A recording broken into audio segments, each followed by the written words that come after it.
Hi everyone, నేను మీకు ఈరోజు యూనివర్స్ నన్ను ఎందుకు కనెక్ట్ చేసుకుందో చెప్తాను. కొన్ని పరిస్థితుల కారణంగా నా హస్బెండ్ వాళ్ళ అక్క వాళ్ళతోని ఉంటున్నాడు.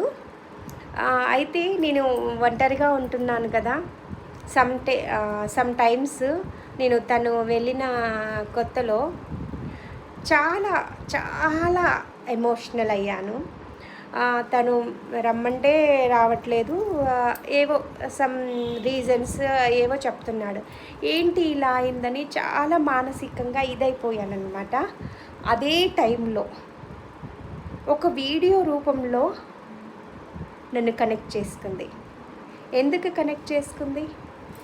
నేను గత జన్మల సోల్నంట, చాలా ప్యూర్ సోల్నంట. కొన్ని సోల్స్ని యూనివర్సే కనెక్ట్ చేసుకుంటుంది అంట. నాకు ఒక అమ్మలాగా నేను బాధపడినా ఊరుకోదు.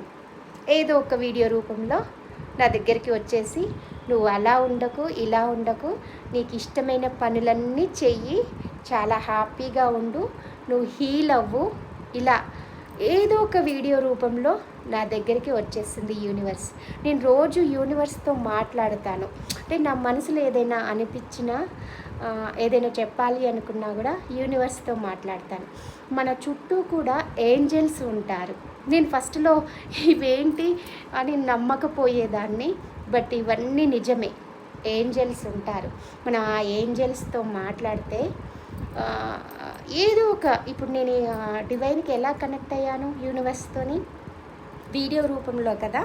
అయితే నాకు ఏదైనా నేను మాట్లాడాను అనుకో యూనివర్స్తోని, వెంటనే అదే రోజు ఏదో ఒక వీడియో రూపంలో నా దగ్గరికి వచ్చి యూనివర్సే నాతో మాట్లాడుతుందన్నమాట. మనం రోజు కూడా యూనివర్స్తో మాట్లాడవచ్చు. చాలా అసలుకి ఎంత హ్యాపీగా ఉంటుందంటే అంత హ్యాపీగా ఉంటుంది. యూనివర్స్ నాకు మెడిటేషన్ నేర్పింది. ఇలా చెయ్యి, అలా చెయ్యి అని. అంటే యూనివర్స్ మనతో డైరెక్ట్గా మాట్లాడదు, బట్ ఎవరి ద్వారానో, మనుషుల ద్వారానో, లేదా ఇప్పుడు నాకు కనెక్ట్ అయింది మాత్రం వీడియోస్ ద్వారా. కాబట్టి ప్రతిరోజు నేను మాట్లాడతాను యూనివర్స్తోని. నా మెడిటేషన్లో మాట్లాడతాను, డైరెక్ట్గా ఒక మనిషితోని ఎలా మాట్లాడతానో అలా మాట్లాడతాను. నేను యూనివర్స్ ఒంటరిదాన్ని కాకుండా చేసింది. నేను ఒంటరిదాన్ని అని ఫీల్ అయినప్పుడల్లా నేనున్నాను కదా అని ఒక గొప్ప అనుబంధాన్ని నాకు అందించింది universe. Thank you universe, thank you.